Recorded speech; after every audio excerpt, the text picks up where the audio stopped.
नमस्कार प्रेक्षकांनो, मालिकेच्या आजच्या भागामध्ये आपल्याला पाहायला मिळणार आहे शौर्य आणि ऊर्जा बोलत असतात.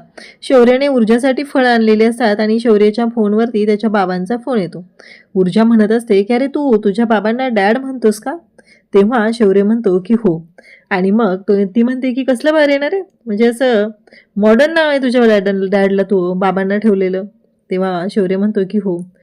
मग तू त्यांचा फोन का नाही उचलला, नक्की काय झालं, का फोन उचलला नाही, असं म्हणत ऊर्जा प्रश्नावर त्याला भडीमार करत असते.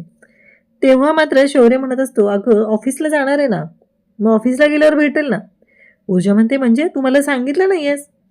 शौर्यला माहीतच नसतं की ही गोष्ट आपण ऊर्जाला सांगितलेली नाहीये, तिच्यापासून ही गोष्ट लपवली आहे. हेच शौर्य विसरून विसरून गेलेला असतो. आणि तेवढ्यातच प्राचीचा फोन येतो. शौर्यला ऊर्जा विचारत असते की काय रे, मला नाही काय बोललास तू. प्राचीचा फोन आलेला पाहून शौर्य म्हणतो अगं फोन आला तुझ्या फोनवर.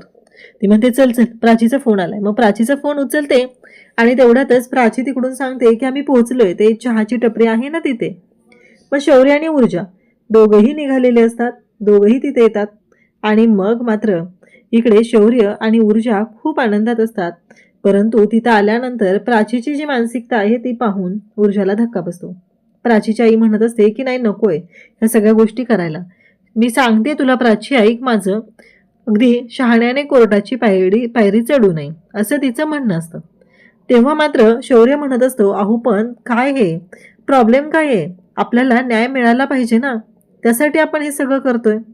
मग ऊर्जा म्हणते की नाही शांत व्हा, आपण तिघं पण काय करतोय माहितीये का, आपली मत आहे ना आपण लादतोय प्राचीवरती. प्राचीचं म्हणणं काय आहे मला सांग, की ह्या तुला जखमा झालेल्या आहेत त्या कशामुळे झालेत, असं ऊर्जा तिला विचारू लागते. तेव्हा मात्र प्राची सांगते की माझ्या सासूने मला मारहाण केलेली आहे. हे ऐकता क्षणी इकडे शौर्य आणि ऊर्जाला धक्का बसतो. ती म्हणत असते की कसं आहे, त्यांनी मला पैसे मागितले, माझं लग्न झालं. मग प्राची आणि प्राचीची आई सांगू लागते त्यांनी लग्नात काहीच सांगितलं नाही, हुंडा दागिने वगैरे काहीच मागितले नाहीत. पण अचानक त्यांनी मागणी सुरू केली आणि त्यांची मागणी मात्र खूपच वाढत गेली. त्यांना असं वाटत होतं की या सगळ्या गोष्टी आपण मागितल्या पाहिजेत. अक्षरशः आम्ही सगळं दिलेलं आहे, पण आता घर होतं आमच्याकडे ते सुद्धा आम्ही गहाण टाकलं, काहीच उपयोग झाला नाही. तरीही त्यांनी मारहाण चालूच ठेवली. आणि आता जेव्हा घरच्यांनी सांगितलं की आम्ही पैसे देऊ शकत नाही, तेव्हा माझ्या छोट्या मुलीला माझ्या घरच्यांनी, माझ्या नवऱ्याने, सासूने मारायला सुरुवात केलेली. अगदी 7 वर्षाची हो माझी मुलगी. असं जेव्हा प्राची सांगते तेव्हा शौर्य आणि ऊर्जाला राग येतो. शौर्य म्हणतो काय बोलताय तुम्ही, 7 वर्षाच्या मुलीला त्यांनी मारहाण चालू केली. तेव्हा ही सांगू लागते की हो, अगदी 7 वर्षाची माझी मुलगी आहे आणि तिला सुद्धा मारहाण चालू केली. हे ऐकल्यानंतर शौर्य आणि ऊर्जाला धक्का बसलेला असतो. दोघंही म्हणत असतात की खरंच खूप अवघड आहे हे सगळं. त्यांना दोघांनाही या गोष्टीचा राग आलेला असतो. ही गोष्ट पटलेली नसते, कारण पैशांसाठी आता घर होतं ते सुद्धा राहिलेलं नाही, ते सुद्धा आम्ही घाण टाकले, माझ्या आईबाबांनी घर सुद्धा घाण टाकले. हे ऐकल्यानंतर ऊर्जाला धक्का बसतो. ऊर्जा म्हणते प्राची, तरी पण मला सांग की तुला अजूनही असंच वाटतं की त्या लोकांना हे सगळं माफ करायचं आहे. तेव्हा प्राची म्हणते की नाही, आता मी नाही ऐकणार, आपण FIR दाखल करूया. हे ऐकल्यावर ऊर्जा म्हणते खरंच. प्राची सांगू लागते की हो, आपण FIR दाखल करूया. मग उद्या करूया. ऊर्जा म्हणते उद्या कशाला, आजच करूया. असं म्हणत आता FIR दाखल करायची ठरते आणि दोघीही FIR दाखल करायला जातात. शौर्य म्हणतो की पण ऊर्जा, मला एक अर्जंट काम आहे, मला तिकडे जावं लागेल ग. ऊर्जा म्हणते काळजी करू नको, मी जाईल त्यांना घेऊन FIR दाखल करण्यासाठी, तू नको टेन्शन घेऊ. इकडे ऑफिसमध्ये मात्र एक वेगळाच गोंधळ सुरू झालेला असतो. हर्षवर्धनने सगळ्यांना गोळा केलेला आहे आणि सगळ्यांना सांगितले मला कोणतीही हयगय चालणार नाही, ह्या सगळ्या गोष्टी वेळच्या वेळी आणि व्यवस्थितच झाल्या पाहिजेत, अन्यथा मी कोणाचं काहीही ऐकून घेणार नाही. अशा पद्धतीने त्याने सगळं सांगायला सुरुवात केलेली असते. आणि प्रज्ञा, मी काय सांगतोय लक्षात येते ना तुझ्या? प्रज्ञा म्हणते की हो सर, काही प्रॉब्लेम नाहीये, माझ्या गोष्टी लक्षात आहेत सगळ्या. आता मात्र हर्षवर्धन पेटून उठलाय, कारण या केसमध्ये कोणताही अडथळा यायला नकोय एवढंच हर्षवर्धनच्या डोक्यात आहे. कारण ही केस खूप इम्पॉर्टंट आहे, आजपासून कोणालाही सुट्टी मिळणार नाही, कारण कोर्टाची तारीख जवळ येते आणि कोर्टाची तारीख आहे त्यामुळं सगळ्यांनी कामाला लागायचं आहे असं सांगितलं जातं. तेव्हा मात्र आता सगळेजण फुल तयारीला लागलेले आहेत. भजनला सांगितलं जातं तेवढ्यात शौर्य तिथे येतो आणि शौर्य हे सगळं बोलणं ऐकतो. शौर्य म्हणतो, काय झालं, काही ब्रेक थ्रू मिळालंय का? तेव्हा मात्र हर्षवर्धन त्याला सांगू लागतो की हे बघ शौर्य, या केसमध्ये तू इंटरफेअर करायचं नाही. ही केस आम्ही हँडल करू. तुला दुसरी केस दिलेली आहे, ती केस तुला स्वतःला हँडल करायची आहे, एकट्याला सोडवायची. मग ती बाहेर सेटल करायची का कोर्टामध्ये न्यायची, हा प्रश्न तुझा आहे. शौर्य म्हणतो, पण डॅड, मी आर्ग्युमेंट करायचे कोर्टात. हर्षवर्धन म्हणतो की असं पण हे सगळं एम्पायर तुलाच सांभाळायचंय उद्या. बघ तुझ्या पद्धतीने काय करता येते, असं हर्षवर्धन शौर्यला सांगतो. शौर्यला धक्का बसलेला असतो, पण त्याला काही पद्माच्या केसबद्दल कोणी कळू देत नाही. मग हर्षवर्धन शौर्यला विचारतो, काल तू सिटी हॉस्पिटलला काय करत होता? तेव्हा शौर्य म्हणत असतो, मी नव्हतं गेलो सिटी हॉस्पिटलला. तेव्हा हर्षवर्धन सांगू लागतो की प्रज्ञाच्या बहिणीने तुला काल सिटी हॉस्पिटलमध्ये पाहिलं. शौर्य म्हणतो की नाही, शक्यच नाहीये. प्रज्ञा तिथंच असते. ती म्हणते माझी बहीण तुला ओळखते शौर्य, आणि चांगली ओळखते, तिने तुला पाहिलंय काल. शौर्यला बरोबर आठवत असतं, कारण ऊर्जाला घेऊन तो हॉस्पिटलमध्ये गेलेला होता. तिथे गेल्यावर काय झालेलं आहे हे सगळं शौर्यला आठवतं. शौर्य मात्र शांत असतो. शौर्य म्हणतो, ते माझ्या मित्राची ब्लड टेस्ट करायची होती ना, त्यासाठी गेलेलो. मग हर्षवर्धन पुन्हा विचारू लागतो की नक्की हेच कारण होतं ना, की आणखी काही वेगळं? तेव्हा मात्र शौर्य म्हणत असतो की नाही, असं काही वेगळं नव्हतं. आणि मग तो म्हणू लागतो की काल तू जेव्हा आलेलास तेव्हा एक गोष्ट मी ऑब्झर्व केली होती, की तुझ्या कपड्यांवरती रक्त लागलेलं, कोणाला तरी तू केस हे केली होती. नक्की काय होतं त्याचा अर्थ? तू कुणाला तर जीव वाचवला होता ना? शौर्य म्हणतो, तो ऍक्सिडेंट झालेला. कुठे झालेला तो ऍक्सिडेंट? टिळक रोडला. पण तू टिळक रोडला कशाला गेलेला, असं शौर्यला विचारलं जातं. शौर्य म्हणतो, मी कामासाठी गेलो होतो, पण दुसरा कोणाचा तर अपघात झाला आणि त्यांचा जीव वाचवला मी. मला सांगा डॅड, असं कसं शक्य आहे?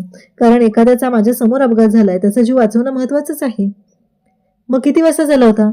5:30 वाजता. मग तू घरी यायला तुला 7:30 वाजल्या. टिळक रोडवरून आपल्या घरी यायला एवढा वेळ नाही लागत. शौर्य सांगू लागतो, मी दमलो होतो, त्यामुळे त्यांना कॉफी ब्रेक घेतला आणि मग आलो. हे हर्षवर्धनला शौर्यने दिलेली उत्तर असतात. शौर्य म्हणत असतो की काय करू नक्की.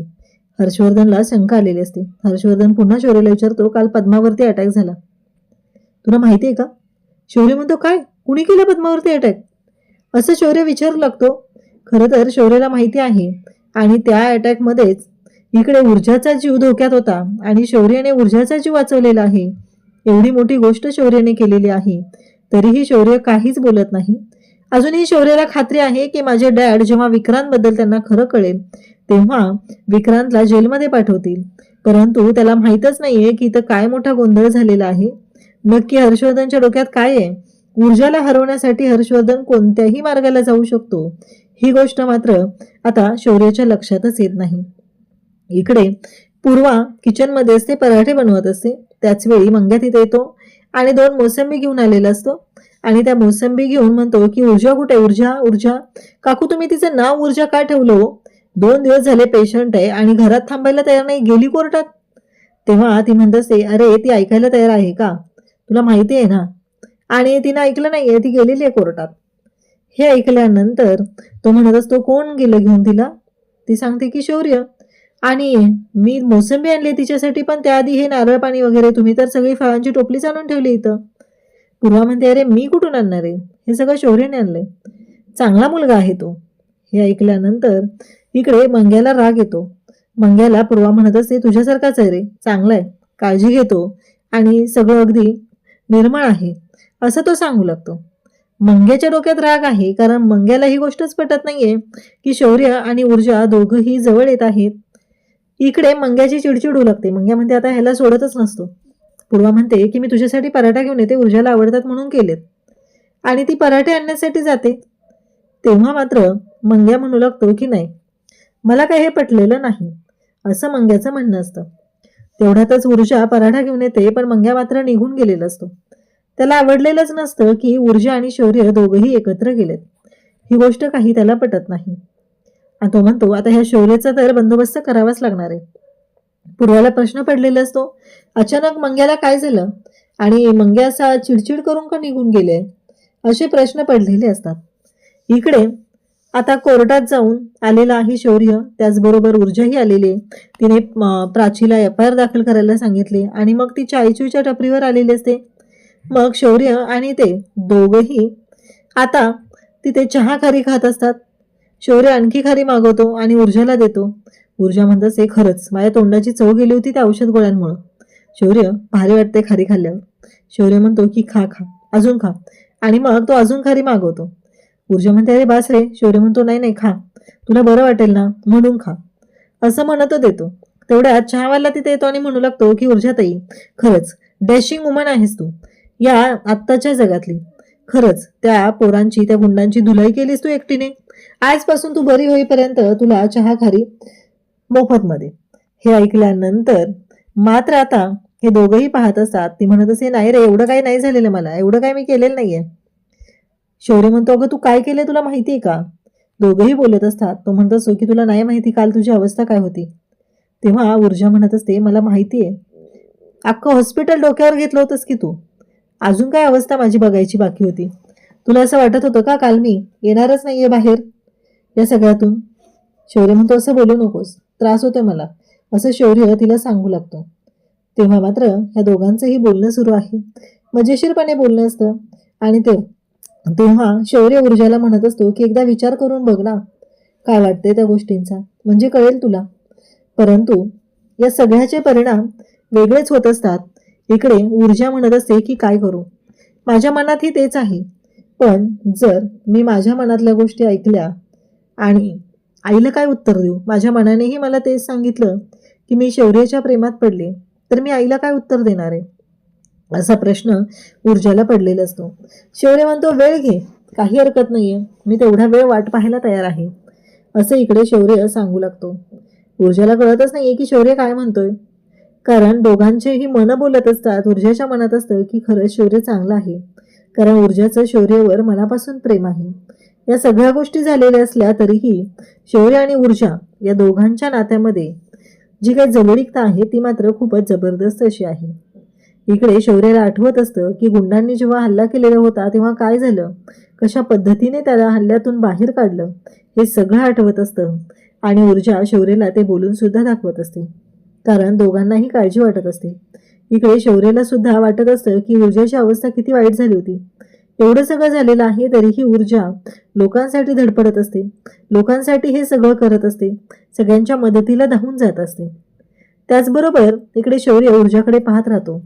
ऊर्जाच्या डोक्यात फक्त एवढंच आहे की मी शौर्याला कशा पद्धतीने सांगू, कारण माझ्या मनात जरी ह्या गोष्टी असल्या तरीही, काहीही असलं तरीही मला आईला उत्तर द्यायचंय, मी आईला कसं उत्तर देणार आहे, असे प्रश्न ऊर्जेच्या मनात चालू असतात. इकडे शौर्याने स्पष्टपणे सांगितले की तुझा वेळ घे आणि मग नक्की ठरव की काय करायचं आहे ते. ऊर्जा विचार करायला लागली. खरं तर ऊर्जा सुद्धा आता शौर्याच्या प्रेमात पडलेली आहे. उद्याच्या भागात आपल्याला पाहायला मिळतं ते म्हणजे आता मंग्या पाहतो ऊर्जाला सोडायला शौर्य आलेला असतो. रिक्षातून सोडतो, पुढे जातो, कोपऱ्यावरती गाडी लावलेली असते, रिक्षातून तो उतरतो आणि गाडीत बसतो. मंग्याने हे सगळं पाहिलेलं असतं. मंग्या म्हणतो की म्हणजे रिक्षाने सोडायला आला आणि आता हा गाडीत बसून चाललाय, म्हणजे हा दाखवतो एक आणि आहे एक, हा मोठ्या बापाचा पोरगा आहे, ही गोष्ट त्याच्या लक्षात आलेली असते. तेव्हा मात्र मंग्या म्हणतो की आता हे सगळं मी ऊर्जाला जाऊन सांगणार आहे. इकडे ऊर्जाने शौर्याला फोन केलाय की चाळीत आता होळी आहे आणि होळीच्या सणासाठी तू ये, आमच्याकडे खूप जबरदस्त अशी होळी असते, असं ऊर्जा त्याला सांगत असते. तेव्हा मात्र शौर्य म्हणतो की चालेल, नक्की येईल. आता ऊर्जाचं आमंत्रण आहे म्हणजे शौर्य जाणारच. इकडे हर्षवर्धन आणि विजया बोलत असतात. हर्षवर्धन म्हणत असतो की कोर्टात त्या ऊर्जा शिंदेला तोंडावर पाडायचंय, तिच्या बापाची जी अवस्था झाली तशीच अवस्था मला तिचीही करायची आहे, असं तो सांगू लागतो. अशाच अपडेटसाठी चॅनलशी कनेक्ट राहा. थँक्यू.